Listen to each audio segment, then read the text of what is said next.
अब आखिरी एरिया है असेसमेंट एंड ऑडिट का, इसको जो करते हैं इसको 10 मिनट में वाइंड अप करते हैं और सेल्स टैक्स जो है वो हमारा क्लियर हो जाएगा। अच्छा, अब जो हमने चीजें डिस्कस की है ना, इनका ऑडिट और असेसमेंट कैसे होगा, ये भी थ्योरेटिकल एरिया है, इसको देखते हैं। ये भी आपका रीड है, लेकिन इसको छोड़ना नहीं है, ये कभी भी आपने छोड़ना नहीं है, इसको आपने रीड लाजमी करना है। क्या, पहले हम बात करते हैं ऑडिट। ऑडिट कहते हैं जांच पड़ताल, वेरिफिकेशन, उसको कहते हैं जी द ऑडिट में भी कंडक्टेड बाय द कमिश्नर। ये जो ऑडिट है ये कौन करेगा, ये कमिश्नर कंडक्ट कर रहा होगा। An inquiry or investigation may also be conducted if the commissioner has sufficient evidence that the person is involved in tax fraud. Inquiry भी हो सकती है, लेकिन रीजन क्या होगी, अगर उसको पता हो कि शक हो कि आप टैक्स फ्रॉड में।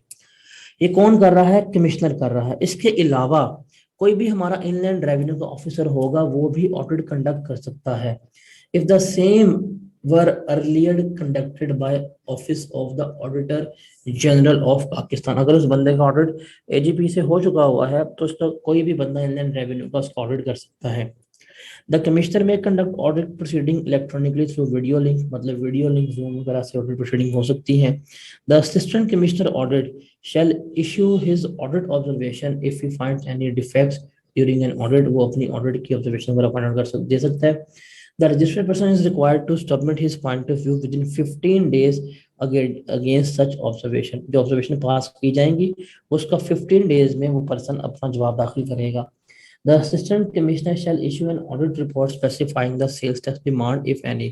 अगर वो जो ऑडिट रिपोर्ट होगी वो इशू करेगा असिस्टेंट कमिश्नर, और जो टैक्स वगैरह लेना होगा वो उसकी उसमें डिटेल वगैरह गिवन करके देगा। If the registered person makes payment of sales tax abated और शॉर्ट पेड वॉलंटरीली, अगर जो बंदा है जिसका ऑडिट हो रहा है वो खुद से जो टैक्स चोरी हुआ था या शॉर्ट पे हुआ था, वो नोटिस ऑफ ऑडिट इशू करने से पहले अगर वो टैक्स पे कर देगा तो उसको कोई पेनल्टी नहीं पड़ेगी, जीरो पेनल्टी है।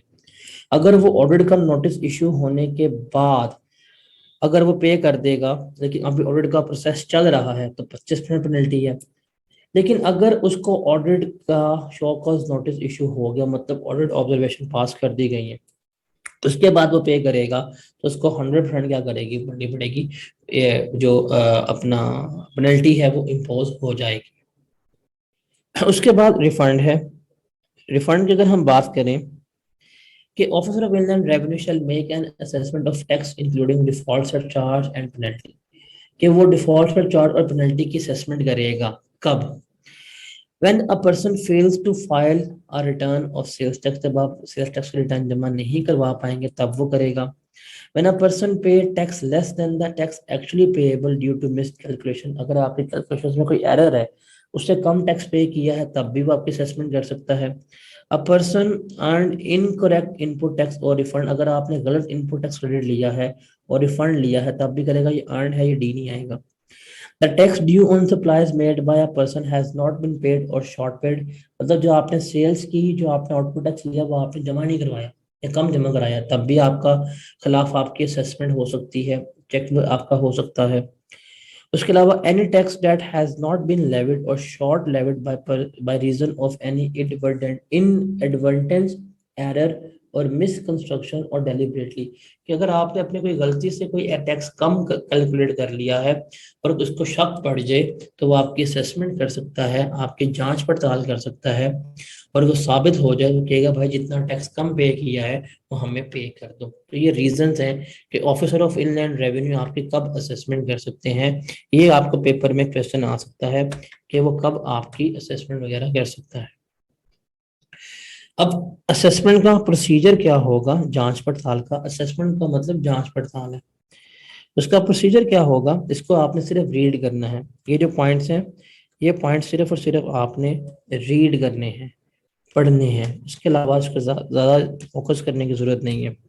पढ़ने का मतलब ये नहीं है कि पढ़ो ही ना, पढ़ने हैं, सिलेक्टिव नहीं करना, कुछ छोड़ना नहीं है।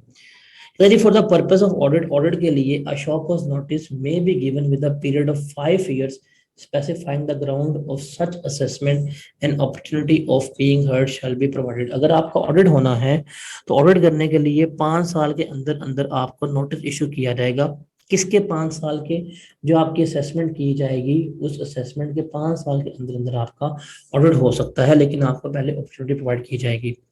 Time limit for set assessment is with in 120 days of issuance of show cause notice. जब आपको शो कॉज नोटिस इशू हो जाएगा कि भाई हमें शक के टैक्स कम वगैरह पे की है, तो 120 डेज के अंदर अंदर आपकी असेसमेंट पूरी होनी चाहिए। फर्दर ये जो है 90 डेज की एक्सटेंशन मिल सकती है, लेकिन उसके रीजंस जो हैं वो इन राइटिंग होनी चाहिए। However, any period during which the proceedings are adjourned, अगर वो proceedings adjourned थी for any reason, तो स्टे लिया था या कोई भी मैटर्स थे, वो जो डेज होंगे एडजर्नमेंट के डेज, वो इन 120 डेज की कैलकुलेशन में शामिल नहीं होंगे। Where a tax has not been levied, the sales tax shall be recovered as a tax fraction of the value of supply. अगर टैक्स लेवी नहीं किया गया तो परसेंटेज की फॉर्म में गवर्नमेंट टैक्स निकलवा लेगी। Where a person required to file a return files the return after due date, अब ड्यू डेट के बाद रिटर्न जमा कराता है, and pays the amount of tax, और टैक्स भी जमा कराता है with default surcharge and penalty, और वो सब कुछ जमा करा देता है। जो शॉप कॉस्ट नोटिस इशू किया होगा या जो ऑर्डर ऑफ असेसमेंट हो जाएगा वो शेल अबेट, वो खत्म हो जाएगा, उसकी फिर वो मुकद नहीं रहेगी। Where a registered person has not paid tax payable with return, या उसने टैक्स पे नहीं किया या कम टैक्स पे कर दिया है, तो उससे वो टैक्स रिकवर किया जाएगा विदाउट नोटिस। उसको कोई नोटिस नहीं दिया जाएगा, उससे हम टैक्स रिकवर कर लेंगे। कैसे? हम उसका बैंक अकाउंट जो है वो अटैच कर लेंगे, बैंक अकाउंट से रिकवरी करवा लेंगे, या उसकी जो गुड्स हैं बिजनेस से उसको हम रोक लेंगे, हम उसके गुड्स को कन्फिस्केट करके उसमें से हम उसको रिकवर करवा लेंगे। अभी देखो ये वाला पॉइंट जो है, ये वाला पॉइंट यहाँ पे डिस्कस है। ये बताएं क्या सेल्स टैक्स में क्वेश्चन आ चुका है पास्ट पेपर में, can commissioner recover the tax without issuing notice, क्या नोटिस इशू किए बगैर कमिश्नर टैक्स रिकवर कर सकता है? इसका बच्चे आंसर नहीं कर पाते बिकॉज दे थॉट ये आउट ऑफ सिलेबस है, बट आउट ऑफ सिलेबस नहीं है, this is part from your syllabus. Yes, वो अगर कोई भी टैक्स पेएबल था, रिटर्न जमा नहीं कराया या शॉर्ट टैक्स पेड था, तो वो नोटिस इशू किए बगैर ही आपका टैक्स रिकवर कर लेगा। कैसे? या तो आपके बैंक अकाउंट अटैच करके, या आपकी जो गुड्स सप्लाई होनी है उनको स्टॉप करके वहां से रिकवर कर लेगा। इसके लिए जो शॉकर्स नोटिस जो है, अगर उसने कोई पेनल्टी वगैरह लगानी है, पेनल्टी वगैरह इम्पोज करने के लिए उसको शॉकर्स नोटिस रिक्वायर्ड होगा। अब ये इंपॉर्टेंट है, ये हाईलाइटेड है, इसको जरा अच्छी तरह आप लोगों ने देख लेना है।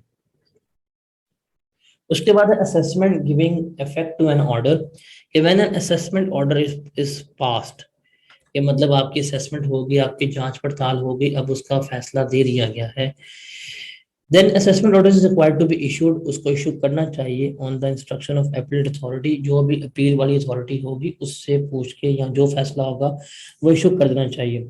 The commissioner shall issue a notice, commissioner notice issue कर देगा, और an officer of inland revenue empowered on this behalf shall issue the order within 1 year from the financial year in which the appellate order was served। अब इसका मतलब क्या है देखिएगा, आपके खिलाफ असेसमेंट हो रही थी, आप असेसमेंट में गए, आपका असेसमेंट का फैसला आ गया, ऑर्डर आ गया, आपने उस ऑर्डर को मानने से इनकार कर दिया, आप उस ऑर्डर के खिलाफ अपील में चले गए। आप अपील में चले गए, अपील का जो फैसला आया, जो ऑर्डर आया, अब वो फैसला फाइनल था। जब वो अपील का ऑर्डर आ गया तो जो अपीलेट अथॉरिटी जिसने ऑर्डर दिया था उसके मुताबिक अब कमिश्नर को क्या करना पड़ेगा, तमाम काम करना पड़ेगा। और वो कब करेगा? जब ये अपीलेट अथॉरिटी ऑर्डर दे देगी, तो ऑर्डर देने के बाद 1 साल के अंदर अंदर कमिश्नर के लिए फर्ज है कि जो ऑर्डर सर्व किया गया है वो उसने सारे का सारा उसको फुलफिल करना है। तो ये assessment giving effect to an order है, इसको जरा देख लीजिएगा। उसके बाद मिनिमम सेल्स टैक्स लायबिलिटी है, ये जो है ये आपका रीड ओनली है, इसको आपने मतलब इसको करने की जरूरत नहीं है, मतलब एज सच रीड सिर्फ ये एक दफा कर लीजिएगा। मिनिमम सेल टैक्स लायबिलिटी क्या है? कम से कम इतना सेल्स टैक्स आपने पे करना है। कहता जी where a registered person fails to file a return, अगर वो रिटर्न फाइल नहीं करता, an officer not below the rank of assistant commissioner shall issue a notice to file a return within 15 days, failing which his minimum tax is determined subject to the following condition। अगर एक बंदा अपने returns वगैरह जमा नहीं करवाता तो उसको नोटिस इशू कर दिया जाएगा कि भाई साहब 15 दिन के अंदर अंदर कम से कम इतना टैक्स जमा करा दो, आपको पकड़ लिया जाएगा। कहेंगे ठीक है। और ये कंडीशंस जो है ये फुलफिल करनी होगी, वो कौन कौन सी हैं? वो जो मिनिमम टैक्स आपके ऊपर लगाया जाएगा, जो कम से कम टैक्स इम्पोज किया जाएगा, वो कैसे कैलकुलेट किया जाएगा उसको देखिएगा। ये मिनिमम टैक्स जो है, it shall not be less than the highest amount of tax paid by registered person in any of the previous 12 month. Check करें साइंसदानी डिपार्टमेंट की कि एक बंदे ने अपने रिटर्न जमा नहीं कराई सेल्स टैक्स की, इन्होंने पकड़ लिया, रिटर्न जमा कराओ 15 डेज के अंदर अंदर। उसमें जो टैक्स लिख के देंगे मिनिमम टैक्स, तो कम से कम तुमने तुमने हमें इतना टैक्स पे करना, वो कितना होगा, जो उसने पिछले 12 महीने में सबसे ज्यादा टैक्स पे किया होगा ना, हाईएस्ट टैक्स, वो उसको मिनिमम टैक्स की फॉर्म में लिख के नोटिस दे देंगे कि भाई रिटर्न जमा कराओ, आ जाओ हमारे पास। In case of no preceding tax liability, अगर उसकी कोई प्रीसीडिंग टैक्स लाइबिलिटी नहीं थी, the minimum tax liability shall be calculated on the basis of average monthly sales declared by registered person for the purpose of income tax of the last year। अगर उसकी कोई मतलब sales tax नहीं था, पिछला 12 महीने का कोई लाइबिलिटी नहीं थी, तो जो उसने इनकम टैक्स में अपनी सेल्स डिक्लेयर की होंगी पिछले 12 महीने की, उसकी एवरेज सेल्स निकालेंगे, उसकी एवरेज सेल्स निकालेंगे पिछले 12 महीने की, उसके पिछले 12 महीने का एवरेज सेल्स जो भी आएंगे उसका 17% लेंगे, कहेंगे भाई ये मिनिमम टैक्स है, ये तुमने हमें पे करना है। अगर दोनों नहीं कर सकते, मतलब आपके पास उसके पिछले 12 महीने की टैक्स लाइबिलिटी भी गिवन नहीं है, आपके पास उसके 12 महीने का सेल्स का रिकॉर्ड भी गिवन नहीं है, फिर आप उसकी मिनिमम टैक्स लाइबिलिटी कैसे निकालेंगे?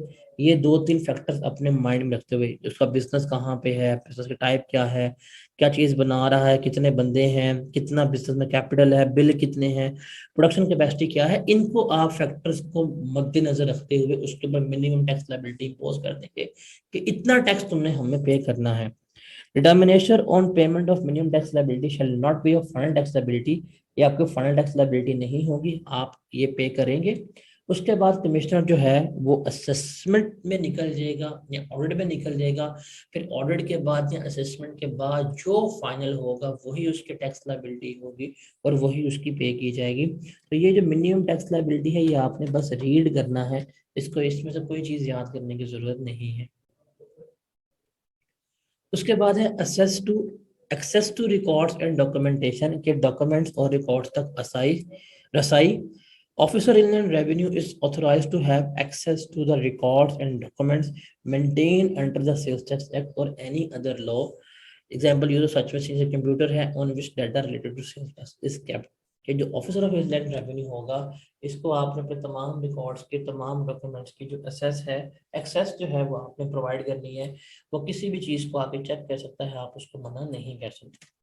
उसके बाद ड्राइंग ऑफ सैंपल्स है, ये भी पास्ट पेपर में क्वेश्चन आ चुका हुआ है कि for the purpose of determine sales tax liability, आपकी लाइबिलिटी डिटरमिन करने के लिए, या for the purpose of establishing the value of any taxable good, या किसी भी टैक्सेबल गुड्स की एक्चुअल वैल्यू मालूम करने के लिए, जो भी ऑथराइज ऑफिसर होगा सेल्स टैक्स डिपार्टमेंट का, वो क्या करेगा, वो कोई मिनिमम क्वांटिटी आपके गुड्स की या रॉ मटेरियल की उठाएगा आपके बिजनेस में से, उसकी एक रिसीट जनरेट करेगा और उसकी रिसीट की कॉपी अपने पास ले जाएगा और देखेगा कि अगर आप सेल्स करते हैं, आपके सेल्स का तमाम प्रोसीजर क्या होता है। मतलब उसने सैंपल लिया, सैंपल उठाकर उसकी इनवॉइस जनरेट की, अब ले जाएगा और देखेगा कि इसके ऊपर टैक्स कितना बन रहा है, इसके ऊपर वैल्यू कितनी बन रही है, तो वो सैंपल्स विड्रॉ करके उसके ऊपर टैक्स लायबिलिटी जो है वो कैलकुलेट करवा सकते हैं। तो ये चीज हमारे यहाँ पे जो है वो डन होती है। तो this is all about that chapter. यहाँ पे हमारा जो सेल्स टैक्स है वो 100% कंप्लीटेड हो गया।